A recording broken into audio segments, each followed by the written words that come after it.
Why don't men chase women anymore when they're only told no once? Sigh. Dating is not a game. People are busy. Mentioning your interest in someone is always a risk. People don't like to be turned down. It never feels great. My time is valuable and I assume that so is yours. If I'm interested in a woman and I make this known to her and she turns me down, I consider that she meant no. If there's a feeling I absolutely hate, it's the feeling that I'm imposing my presence on someone or I'm harassing her. Hell, I don't even need to hear an actual no. At the first hint that someone might perhaps possibly not be interested in me, I'm out of there. If I find that I'm doing most of the texting or most of the effort in trying to make time to hang out or find activities to do, or that it's always taking someone ages to reply to me when I text or call, I'm out of there. If someone tells me no but is expecting me to stick around like a lapdog and do her bidding, I consider that she has no respect for me, which is enough to make me lose all interest. There's a big world out there. I'm not wasting time on anyone who's not interested or merely tolerating my advances. There are actually people out there who'd be excited to have my attention. I'm going to go find one of them. Do when a man pulls away, and 2 reasons why you need to do that. And if you're new here, my name is Iris and I specialize in helping successful women navigate dating with confidence, clarity, and feminine radiance. And if you want a no-nonsense approach on how to create epic love, go ahead in the bio. There's a free link there for you. The one thing I want you to do when a man pulls away is not do anything. And there's 2 reasons why. Sometimes a man needs to pull back to figure out how he's feeling, and he needs to miss you. The second thing is this is the information that you need that will tell you, does he step up, does he step back in, or does he expect you to chase him? And I want you to post here in the comments, what have you done in the past when a man disappears? And one more thing, you are amazing and deserve a great man.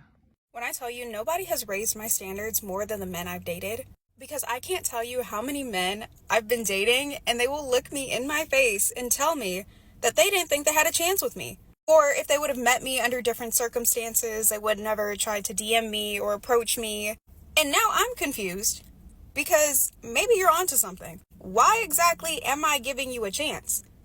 If you don't think you're worthy of me, why do I think you're worthy of me? Maybe they're insecure and they have things they need to work on, but still, you bring in very good points to the table here. I also was just single, dating a couple people, nothing exclusive, nothing serious, and one of the guys knew this. He literally told me, like, yeah, what can I do for you? Like, as you're dating, that's fine. You're going to find the person that can do the most for you, that's the best fitting for you. Exactly. What can a man do for me? That's what you need to be thinking about. What can that man do for you? I'm not going to sit here and talk about provider, blah, blah, blah, blah, blah. That's your own standards that you have to set. What you want in a relationship, that's your business. But genuinely, my standards wouldn't be as high as they are if I hadn't dated the men who didn't think they could date me. And yes, I've also just been treated really well by people. And once you experience certain things, you're like, yeah, the streets are ghetto. I don't want the streets. I need to raise the bar. One of women's major complaints today is that men up to date don't act like men back in the day. They don't take their time out to court women anymore. They're not intentional about seeking out to be in a relationship with women. They're shying away from commitment. They don't really care to protect women. They don't care to provide for women. They don't care to tolerate women at all unless it's just sexual.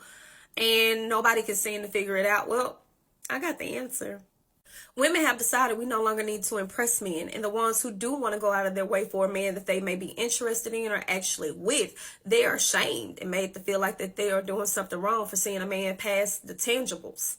Everything that men have asked for, women have shunned them and said that we're not doing those things for you. We're doing them to appease ourselves. Everything is in the antithesis of men, so much to the point where women have decided that they no longer have a need for man past his provisional aspects, such as him having money or such as him just having great sex. And somewhere along the lines, we've lied to ourselves and said men only objectify us and want sex for us. So in return, you want to play the man's game and try to do it back. But then when they start telling you that they want things like a woman who can think, or a woman who is actually going to be a partner, or a woman who can provide them a form of companionship, or a woman who brings them peace, or a woman who can read the room, a woman who can listen, a woman who knows how to cook, clean, nurture, and care for a house, a woman who's tentative.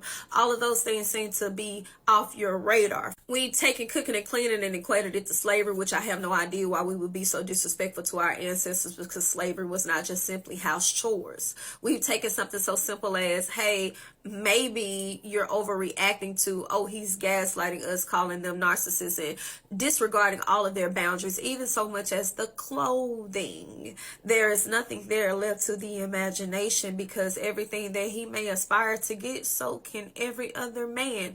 See, it's so easy to see a woman post her ass and her titties on the timeline, or even walk outside with everything on but the armor of the Lord. And when he asks for a picture, all of a sudden you tense up like he just wants to objectify you, when actually you're just confused and you're not consistent with the message that you're sending.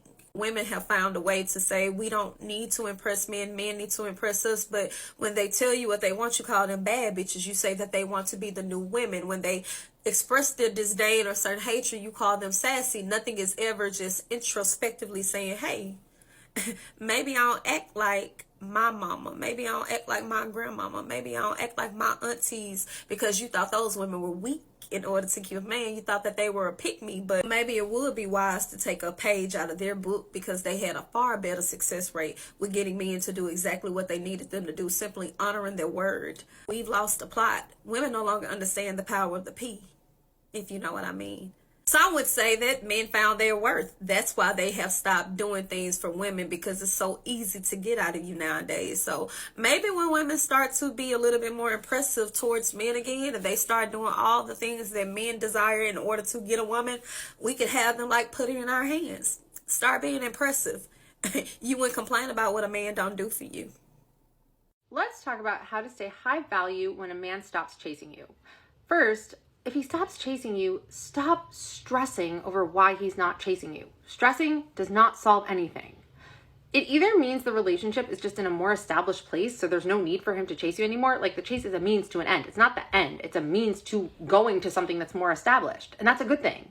Or he lost interest in you. Either way, just relax and leave it alone. There's never a good reason to chase anything, and you will never have to chase that which is meant for you. A high-value woman will just let him go, and she'll know that she'll find someone better suited for her.